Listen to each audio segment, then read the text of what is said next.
Salut mon chaton, on se retrouve dans cette nouvelle vidéo pour l'exercice 3 de géométrie dans l'espace du bac spécialité maths d'Amérique du Nord du 22 mai 2025. Dans cet exercice, tu vas devoir justifier si 7 affirmations sont vraies ou fausses. Dans cette partie A, on te donne ABCD, EFGH est un cube d'arête de longueur 1. Les points IJ, K, L, M sont les milieux respectifs des arêtes AB, BF, AE, CD, DH. Affirmation 1, on te dit vecteur JH est égal à 2 fois vecteur BI plus vecteur DM moins vecteur CB. Je t'ai représenté en rouge les vecteurs DM, BI et BC. Et en pointillé en violet, le vecteur JH, qui est le vecteur que nous allons devoir décomposer. Donc en utilisant la relation de Schall, on va voir si on peut trouver un trajet qui nous permet d'aller du point J jusqu'au point H en passant par des arêtes qui sont des arêtes parallèles aux arêtes qui portent les vecteurs rouges que j'ai représentés sur la figure. Donc là, ils ont été assez sympas, c'est assez évident. On voit que si on part du point J pour aller au point F, on obtient le vecteur JF qui est égal au vecteur DM. Ensuite, on continue le trajet et on fait le vecteur FE qui est égal au vecteur BA et vecteur BA qui est égal à 2 fois le vecteur BI.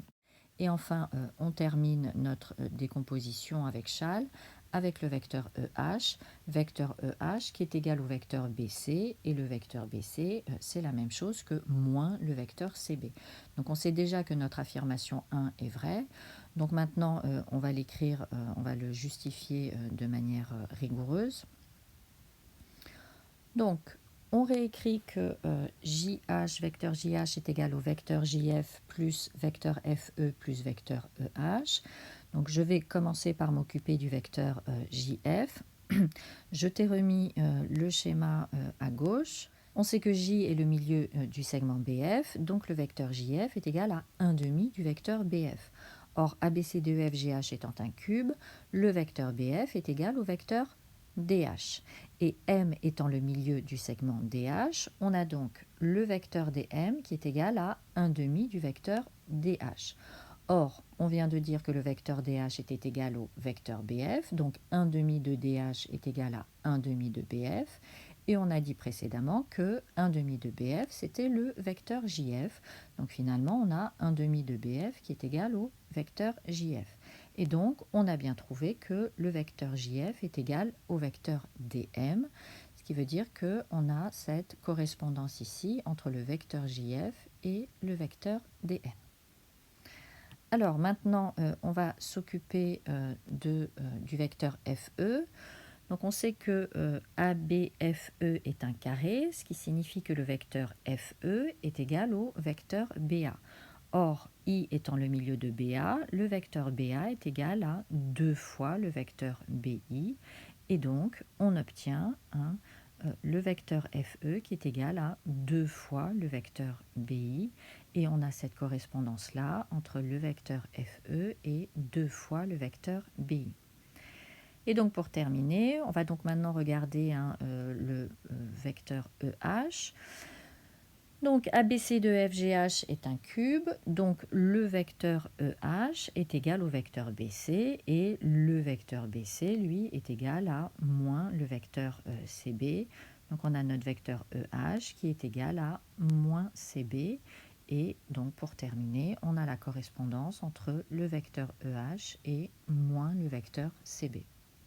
Et donc maintenant, on peut écrire notre vecteur JH qu'on a décomposé en JF plus FE plus EH.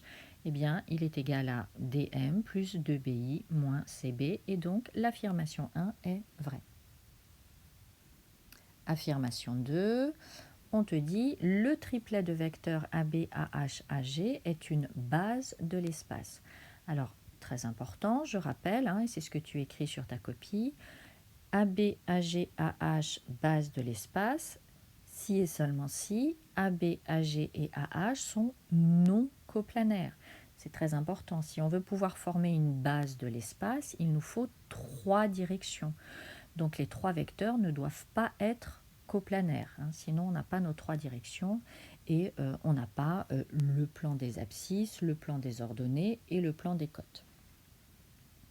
Alors justement, j'ai rappelé dans la marge en rouge, U, V, W sont coplanaires si et seulement si il existe deux réels alpha et bêta tels que vecteur U est égal à alpha vecteur V plus bêta vecteur W.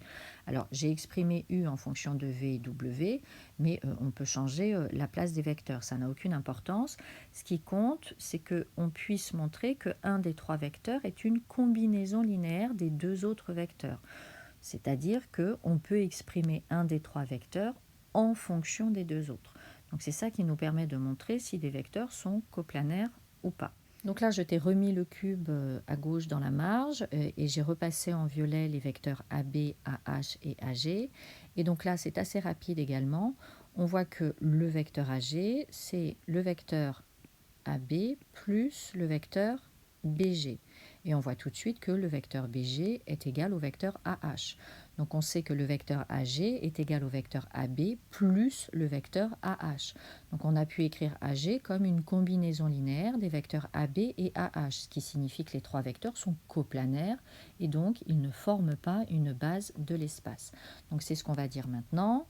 Donc là, tu reprends la décomposition AG, vecteur AG est égal à vecteur AB plus vecteur BG.